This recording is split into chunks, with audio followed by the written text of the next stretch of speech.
चामुण्डायै विचे। ॐ ऐं ह्रीं क्लीं चामुण्डायै विचे। ॐ ऐं ह्रीं क्लीं चामुण्डायै विचे। आप सभी को बहुत बहुत आशीर्वाद।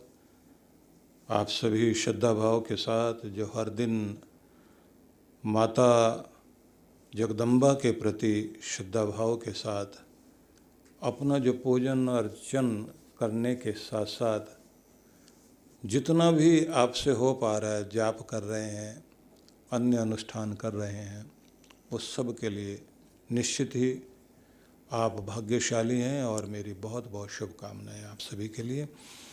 हम लोग ये विचार कर रहे थे कि हम अपने अंदर की ऊर्जा को किस तरह से ऊपर उठाएं कि जगदम्बा माँ जो हमारे अंदर चेतना शक्ति बनकर हमें इस शरीर से जोड़कर और इस पृथ्वी ग्रह पर एक जीवन जीने का अवसर देती है, तो हमारी यात्रा किस ओर हो, क्या चीज़ें हम अपने जीवन में करें। तो उस पर हम लोग ये विचार कर रहे थे, या देवी सर्वभूतेषु शक्ति रूपेण मातृरूपेण संस्थिता नमस्तस्यै नमस्तस्यै नमस्तस्यै नमो नमः। जगदम्बा माँ है, सबके अंदर ममतामय रूप लेकर के बैठी हुई है। वह हमारी छवि है, उसी की कृपा से अच्छी नींद मिलती है, उसकी कृपा से हमें सुबुद्धि की प्राप्ति होती है, क्योंकि बुद्धि तो सबको मिली है, नींद भी सबके पास में है, ज्ञान भी है, लेकिन वो शुभ की ओर लग रहा है या अशुभ की ओर। इसलिए देवी माता की जो कथाएं हैं उसमें शक्ति का वर्णन है और साथ में उस शक्ति के बारे में भी बताया जो गलत हाथों में चली गई। गलत हाथों में जो गई तो उनमें मधुकैटभ का वर्णन आता है। मधुकैटभ वो हैं कि जिनका जन्म तो जगदम्बा ने दिया और कहते हैं कि वो नारायण भगवान के कर्ण मैल से ही उत्पन्न हुए। और कथा तो बहुत लंबी चौड़ी लोग सुनाते हैं, जिसका सार यही है कि जहाँ से वो उत्पन्न हुए वहीं उत्पात मचाना शुरू कर दिया, समुद्र को ही इतना हिला दिया, हालत खराब कर दी।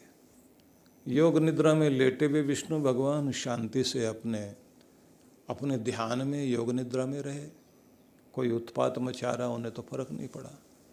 लेकिन ब्रह्मा जी जहाँ बैठे हुए ध्यान कर रहे थे, वहाँ पहुंचकर उन लोगों ने, दोनों दैत्यों ने ऐसी स्थिति खड़ी कर दी कि उनका ध्यान ही भंग होने लगा, क्योंकि वो बोल रहे थे कि ऐसा तो कोई हमने अब तक देखा ही नहीं जिसके चार मुंह हों, ये तो कोई विचित्र प्राणी दिखाई दे रहा है। इनको पहले तो उठा पटक करते हैं, फिर इनको खाएंगे।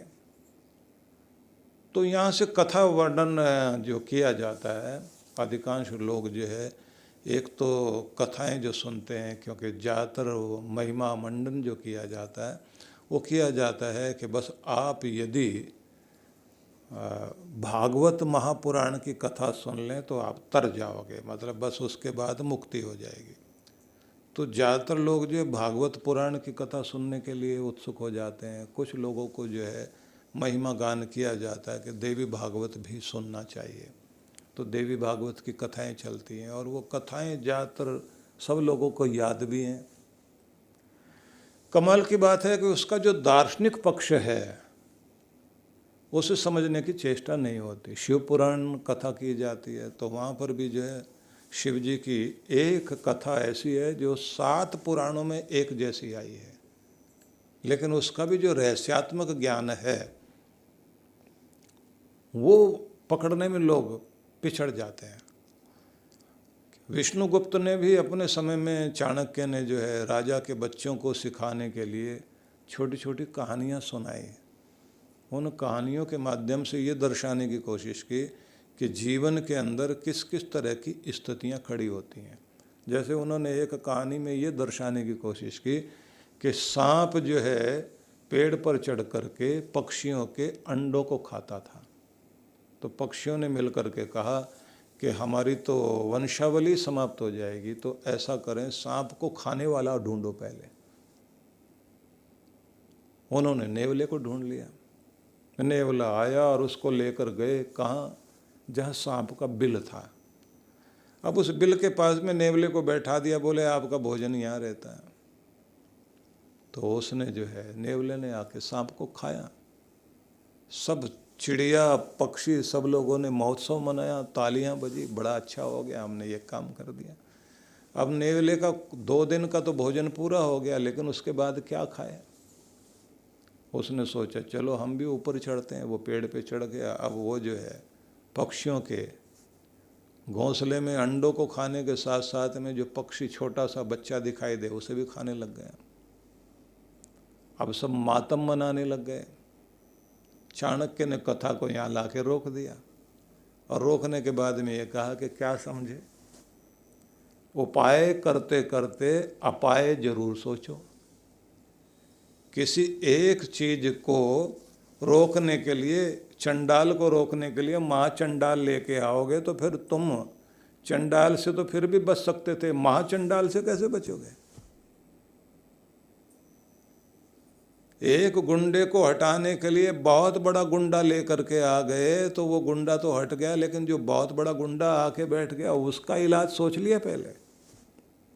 कि इसलिए कोई भी उपाय करते समय उसका दूसरा रूप क्या हो सकता है, ऐसा कोई उपाय मत खोज लेना जो तुम्हारे लिए उससे भी बड़ी मुसीबत खड़ी कर दे। लेकिन कमाल की बात ये, बच्चे वहीं तक जाकर रुक जाते हैं।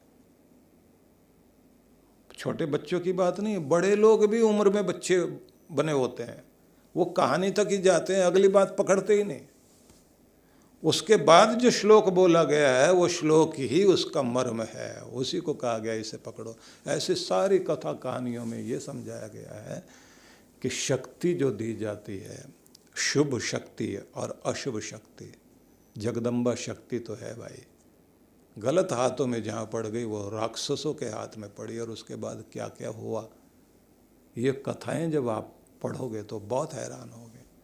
जब वो कथा पढ़ोगे और ये कहोगे वो मधु क्या है दैत्य, वो मीठा लगने वाला, वो शहद जैसा लगने वाला, वो जो इतनी सारी विषय वासनाएं हैं जो तुम्हें निगलने के लिए तैयार खड़ी है, शक्ति अगर वहाँ लग रही है, बड़े बड़े सिद्धों को उठा के कैसे जमीन पे पटकती है, और फिर उसका इलाज करने के लिए कैसी महाशक्ति को जगाना पड़ता है, ये कथा है। इस कथा को समझाने के लिए सारी कथा बीच में रखी गई। अब मैं तो वो कथा करता नहीं हूँ, लेकिन ये प्रसंग चल रहे हैं, इसलिए मैं आपको ये बताना चाहता हूँ कि जब आप उन कथाओं को पढ़ें तो उनको पढ़ने के साथ साथ ये जरूर समझ लेना कि संदेश क्या दिए जा रहे हैं, कि तुम्हारी शक्ति किस ओर लग रही है, विकास में या विनाश में, उत्थान में या पतन में। तुम्हारी एनर्जी को तुम ऊपर ले जा रहे हो या नीचे, लिफ्ट में कौन सा बटन दबा रहे हो। बिजली तो अपना काम करेगी, वो ऊपर भी ले जाएगी नीचे भी ले जाएगी। बिजली तुम्हारे अंदर भी काम कर रही है, इलेक्ट्रिसिटी तो तुम्हारे शरीर में भी काम कर रही है। बटन कौन सा दबाते हो भाई, ऊपर जाने का दबा रहे हो या नीचे जाने का दबा रहे हो, गड्ढे में बेसमेंट में जाने का दबा रहे हो या टॉप फ्लोर पर जाने का दबा रहे हो, कौन सा बटन दबाना। बस उसी की शिक्षा देने के लिए इतने सुंदर पुराणों में गाथाएं रखी गई। दुखद बात यह है कि सब लोग वहाँ तक जाके खड़े हो जाते हैं, और कथा वाचन वाले लोग जो है, कथा व्यास, वो भी एक कथा से दूसरी कथा पर छलांग लगाते हुए आगे बढ़ते चले जाते हैं। जहाँ जाके रोकना चाहिए कि रुको, विचार करो। कथा यहाँ आके एक प्रसंग रुका है, अगले स्कंद में जाने से पहले आपको यहाँ रुक जाना है। अब चिंतन, अब मनन, अब जाप, अब पाठ, अब ध्यान, अब प्रार्थना करना बहुत ज़रूरी है। मेरी ज़िंदगी में भी कहीं कोई मधु आकर रुक गया, फिर कोई कैटव आ गया हो और वो मुझे हिला रहा हो, मैंने कैसे निपटना है।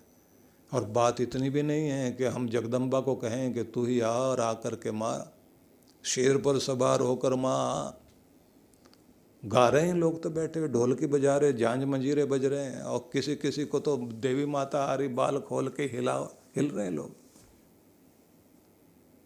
हमें भी लोग मिलाते हैं, इनको माता आती है। मैंने कहा हमको, हमारे पास एक और हैं जिनको पिताजी भी आते हैं। कमाल की बात यह है कि अगर आप, जहाँ हम लोग साधना करते थे उत्तराखंड में, उत्तरकाशी में, उधर की तरफ लोगों के अंदर जो है भीम और अर्जुन भी आते हैं, नकुल सहदेव आ जाते हैं। अब वो कहते हैं कि यहाँ आते हैं। मैंने कहा हम लोग जहाँ से आए उधर लोगों के अंदर दुर्योधन आता है।